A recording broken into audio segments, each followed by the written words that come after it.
Nick Nick Laviv on Instagram. What are your favorite boxing gloves that you like to fight That's hard. I think I like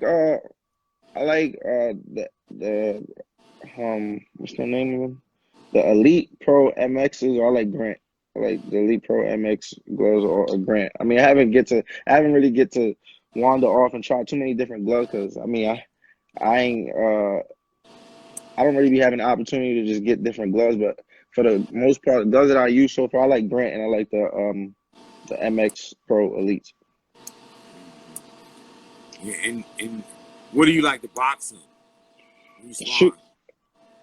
shoes, I can box in anything. I can box in any shoes. No, As I'm long as talking they about gloves. I'm talking about gloves. like in the gym or in. Yeah, in the gym.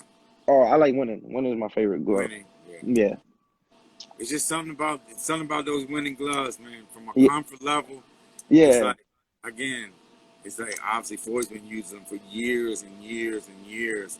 Again, it's like to me that's you know The again best. as far as preparation, he's always used those winning gloves. Yeah, But winning the yeah, best right now for me. yeah. Okay.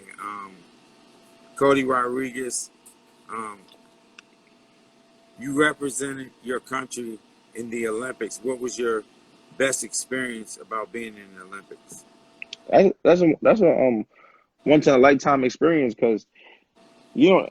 I don't care if you were a champion or what you is. You ain't never gonna get that type of experience because it's the Olympic Games. It's nothing like being walking the Olympic Village and you walking past the cafeteria and seeing Serena Williams and seeing all these top players, Kevin Durant and all these guys just walking around the Olympic Village. That's a dope experience.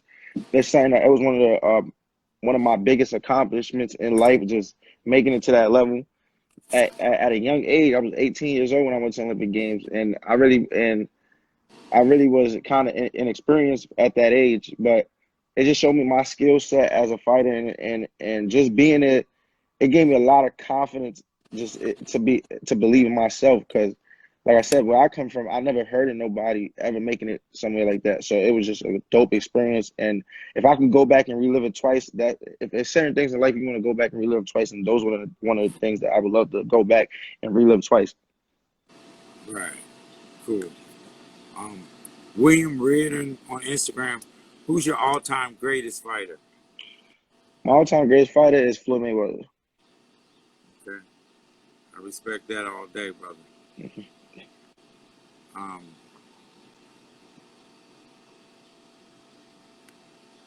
Juan Boy on Instagram. What do you think as Devin Haney as a fighter?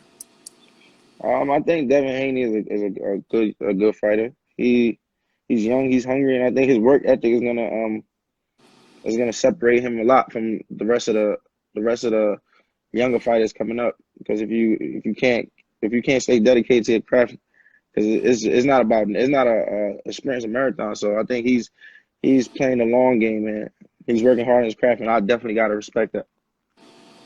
Right. Yeah, without a doubt. Without a doubt.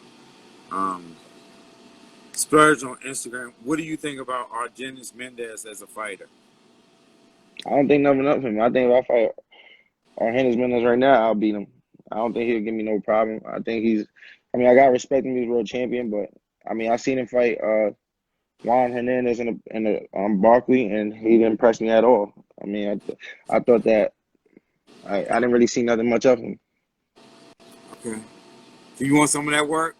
Definitely this year if it could happen. Okay. We look. You know that ain't no. We can Yeah, make that happen. Like ASAP. yeah. Yeah. Yeah, Okay. Okay. Yeah. That's easy work. That's easy yeah. work right there. Um, the only club on Instagram. What do you think about Treson Wiggins as a fighter?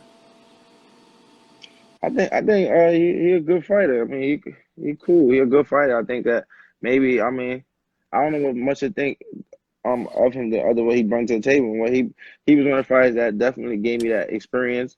I mean, just even outside the ring, I never had a fighter talk shit to me in the pros and come with that confidence. I feel like when he came in the fight, he really thought that I was young, I was inexperienced, and I wasn't nowhere near that level. And like, and going back to what I said about amateur experience. My amateur experience played a big key in that fight because he was used to being in there with guys I was 13-0, 18-0, and I fought him at 6-0. And a lot of these guys either lost him or fought him to a draw, and it was a good close fight. So I fought him at 6-0 and dominated him, and I almost knocked him out. But like I said, I was that my amateur experience helped me a lot, and I gained a lot of experience from that because I could have knocked him out, but I didn't take my time. But he was tough.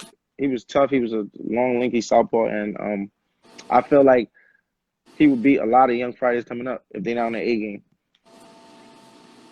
Yeah, I felt as though you gained a lot of experience in that fight. Again, and that's what it's about. It's got continually stepping up each and every time that you go, getting out there and showing these guys that you're a force to be reckoned with. Right. And you're gonna be there for many, many, many years. You know. The next question, live Yaf life on Instagram. How do you prepare yourself mentally to go into a fight? I mean, I don't really. It's not really prepare myself mentally. I'm always ready mentally and physically. Yes, I mean boxing is like right now to the point. I've been doing it for so long. I've been doing it over a decade, so it's like second nature. And like I said, I've been in there with so many different guys, so it's like second nature to get in there and box. I kind of seen a lot, and I'm still seeing more. But as far as that feeling, I kind of know how everything's gonna go. I know I'm being, go to the fight week. I know the smell of the hotel, how it's gonna be. I know all of that. But from the amateurs to the pros, is the same thing. I mean, it's a different. It's right now.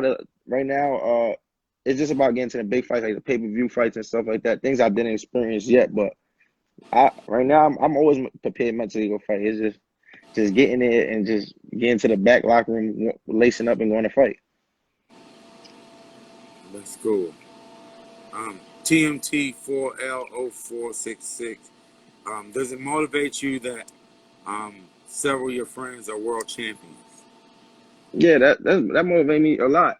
That motivates me a lot because, like I said, I box these guys every day, and this is same. The level of skill set is right there with each other. So if they could do it, I could definitely do it. So it's just motivation, and I'm just waiting on my time. So my time will be there very soon, and when it comes, I definitely plan on executing. So I just got to be patient and just, like I said, it's just a learning process. I'm just 22, and 22 is a baby, so I got a whole lot of time to win plenty of world titles. That's cool. Next question. Medalzi on Instagram. What do you think your highest weight that you'll be able to go up to? Heavyweight? No. I'll probably fight at probably like 160. 160. Yeah, I can fight 160 probably. Okay. Mr. Demi, what is your walk around weight? My walking around weight right now probably be 150, 155 if I'm off for too long.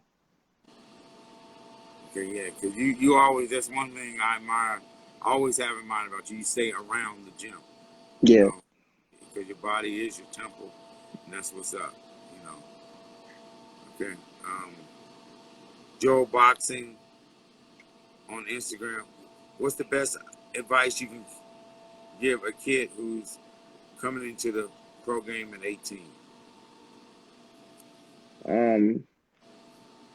Coming to the pro game at 18, there's a lot of advice I could give a kid at that age, but some of the most important things is, I mean, I just turned. It felt like I just turned pro yesterday, but staying on your game, because I mean, depending on what type of prospect you is, you start making money, and maybe you start being able to do things that you may never be able to do, and that plays a big key outside life. Is just staying focused and remembering the number one goal. That's like I said, like you just said, staying around the gym, because that was something that I seen that it's easy to fall off in, especially turning pro. It's easy when you start making money and be able to just do little things that you probably wasn't able to do a few years before that. So staying around the sport and just having a love for the sport. And I had to learn that coming up. I was hanging around a lot with Adrian Broner, and it was just, I mean, it was cool partying and going from different city to city, but I didn't want to be a guy that was following behind a guy that already did what they did bandwagon out. So I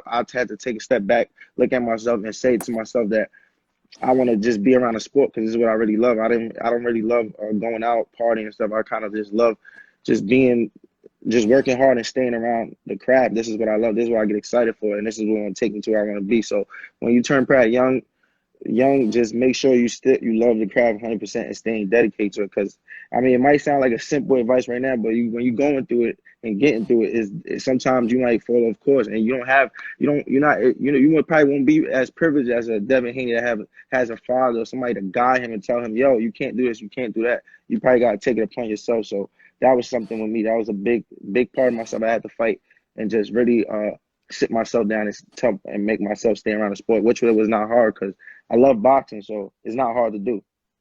But you a kid still, so I mean, life could suck you up sometimes. That's the truth. Question from Norway: who has been your toughest opponent thus far? I mean, I want to say it was tough, but I mean, I think that they came to fight, and I expected that. I'll say Kevin Johnson. He was definitely one of the guys that came to win, and he wasn't trying to let up to the last round. So I mean, I want to say he was very tough, but he definitely made me see that day that if I wasn't that, I gotta stay on my game, and if not, I mean, it can go from you just like that. Cool. Yeah. Well, we want to thank all the fans for joining us today. Again, our special guest, none other than our undefeated young rising star, Richardson Hitchins, better known as we call him Africa.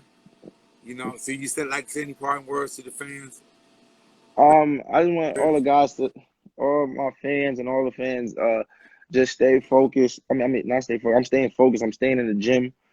I'm getting better and better. I'm not letting up. I'm not half-assing you guys. When boxing come back, I'll be in like I said, I want one of them former contenders. Any guy that been a world champion, former world champion, a title contender. I'm definitely gonna look up to step up. I hear you guys, and it's just be patient. When the pandemic is over, I'll be right back in the ring, and yeah, just look out and just stay tuned in. I'll fight for y'all. That's cool. That's what's up. Okay, Rich, thank you for joining us today, taking out time out of your day. Stay safe out there, brother, and we'll be talking soon. All right, thank you. Okay, boss man.